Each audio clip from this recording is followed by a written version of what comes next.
لیں. سر میں آپ کو تھوڑی سی تاریخ دکھانا چاہتا ہوں جمعیت علماء اسلام فضل الرحمان گروپ کی جو تھوڑی سی تاریخ ہم 90 سے شروع کریں گے. انہوں نے کہا تھا اس جماعت نے، اس گروپ نے، کہ عورت کی حکمرانی حرام ہے، اور یہ محترمہ بے نظیر بھٹو صاحبہ کے بارے میں فرمایا تھا انہوں نے، مولانا صاحب نے.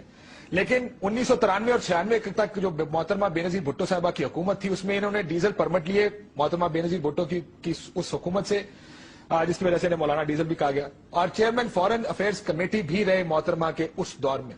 2002 میں جب متحدہ مجلس عمل بنی تو ایل ایف او پر جب 7ویں ترمیم آئی تھی، اس پر مشرف صاحب کی حمایت کی. اس کے نتیجے میں بلوچستان میں مسلم لیگ کاف کی حکومت میں کے ساتھ حکومت میں رہے. خیبر پختونخوا جو سخت صوبہ سرحد تھا، اس میں ان کی حکومت 5 سال پورے کیے، اور قائد حزب اختلاف قوانین اور پریکٹسز سے ہٹ کے مولانا فضل الرحمان 5 سال قائد حزب اختلاف رہے قومی اسمبلی میں. یہ 2007 تک ہوا. اس کے علاوہ مشرف صاحب کے خلاف بات نہ کرنے پر 200 روپے پر کنال ڈی آئی خان میں فوجی اراضی جو تھی، حکومتی اراضی، وہ مولانا صاحب کو زمین دی گئی جو ان کے رشتہ داروں کے اور ان کے پارٹی ورکرز کے نام کی گئی. 2008 میں جب 18 فروری کے الیکشنز ہوئے تو حکومت بنائی پاکستان پیپلز پارٹی نے. اس میں 3 وزارتیں ملی مولانا صاحب کو جو ان کی حکومت کی حمایت کرنے پر. اس کے علاوہ کشمیر کمیٹی کے چیئرمین مولانا فضل الرحمان صاحب خود ہیں، وہ بھی ایک وفاقی وزیر کے برابر عہدہ ہے مولانا صاحب کا. 2010 میں اب جب کہ آر جی ایس ٹی کا معاملہ اٹھا اور مولانا صاحب نے شروع میں اس کی مخالفت کی، تو چیئرمین اسلامی نظریاتی کونسل مولانا محمد خان شیرانی صاحب کا نوٹیفیکیشن جاری کر دیا گیا. اب مسئلہ یہاں پر یہ آیا کہ اس میں مدت کا تعین نہیں کیا گیا. یہ نہیں کہا گیا کہ مولانا صاحب کتنی مدت کے لیے چیئرمین ہوں گے. ان کا یہ ماننا ہے کہ 3 سال کا کم از کم نوٹیفیکیشن ہونا چاہیے حکومت کی جانب سے. یہ نہیں کیا گیا، اس وجہ سے یہ مخالفت ہمارا خیال ہے کہ سامنے آئی ہے. عباسی صاحب، قیامت قائم ہو سکتی ہے، حضرت مولانا فضل الرحمان صاحب کو مجرم ثابت نہیں کر سکتے. چلیں ٹھیک ہے جی. انصار عباسی صاحب، آپ نے تحقیق کی، آپ کے پاس ثبوت ہے کوئی؟ دیکھیں ثبوت ابھی میں آپ کو اس طرف آتا ہوں ثبوت کی طرف، لیکن سب سے پہلے میں صرف ایک بات کر لوں. دیکھیں یہ بات صحیح ہے کہ جرنلزم میں غلط خبریں بھی آتی ہیں، بالکل آتی ہیں، اور میں یہ نہیں کہتا کہ میں کوئی صحیفہ لکھتا ہوں، میرے سے بھی غلطی ہو سکتی ہے، اور اگر غلطی ہوگی تو میں کسی چپڑاسی سے بھی معافی مانگنے میں مجھے کوئی شرمندگی نہیں ہوگی اور پورے دنیا کے سامنے مانگ سکتا ہوں. لیکن اگر کوئی یہ سمجھے کہ کسی کی طاقت کی وجہ سے معافی مانگی جائے تو یہ بالکل، میں انصار عباسی کم از کم یہ کام اپنی زندگی میں نہیں کر سکتا. جہاں تک دیکھیں مولانا فضل الرحمان صاحب کے کیس کی بات ہے، انہوں نے یہ فرمایا ہے کہ مولانا کا کہنا یہ تھا، ابھی تک جو ان کے ویوز آئے ہیں، ٹھیک ہے یہودی کے ہیں، جو مرضی کے ہیں، مجھے اس سے کوئی فرق نہیں پڑتا، میں نے اپنے اللہ کو جواب دینا ہے، اور یہ پروفیشن جو میں نے اڈاپٹ کیا ہے، اللہ گوایا کہ یہ I have adapted this profession as a mission. میں نہیں بتانا چاہتا کہ میرے مذہب سے کیا لگاؤ ہے، میں کسی سے کوئی سرٹیفکیٹ نہیں لینا چاہتا. دیکھیں 6 لوگوں کو، مولانا فضل الرحمان کے قریب ترین 6 لوگوں کو 1200 کنال زمین ڈی آئی خان میں ملٹری نے الاٹ کی. ملٹری نے یہ کہتے ہیں کہ ہمارے قریب کوئی بندہ نہیں تھا. آپ بھی جانتے ہیں، اور مولانا آپ مجھے بتائیے گا، کیا آپ مفتی ابرار احمد خان صاحب کو جانتے ہیں؟ ان کا مولانا سے کیا تعلق ہے؟ آپ کو پتا ہے ان کا کیا تعلق ہے؟ آپ خود بتائیں نا. سب سے پہلے ان کے سیکرٹری ٹو مولانا فضل الرحمان صاحب ہیں. یہ لیٹر ہے ایڈجوٹنٹ جنرل برانچ کا، اور دیکھیں اس میں ابرار صاحب کو 200 کنال زمین الاٹ ہوئی ہے. یہ میں نے نہیں، انصار عباسی نے گھر بیٹھ کے کوئی سازش کی طرح نہیں لکھا، یہ وہ لیٹر ہے، اس کا فرد بھی میرے پاس ہے جس کے بعد جو الاٹمنٹ ہوئی. یہ ہے جناب شریف اللہ صاحب جو کہ سیکرٹری ٹو مولانا لطف الرحمان صاحب کے، جو بھائی ہیں مولانا کے، ان کے یہ سیکرٹری ہیں. یہ جو شریف اللہ صاحب ہیں، یہ ان کا جی 200 کنال پلاٹ جو کہ آرمی کی الاٹمنٹ ہوئی. پھر جناب یہ ہے محمد رمضان صاحب، یہ شریف اللہ صاحب جو کہ لطف الرحمان صاحب کے سیکرٹری ہیں، ان کے یہ بھتیجے رشتہ دار ہیں. یہ جو محمد رمضان صاحب ہیں.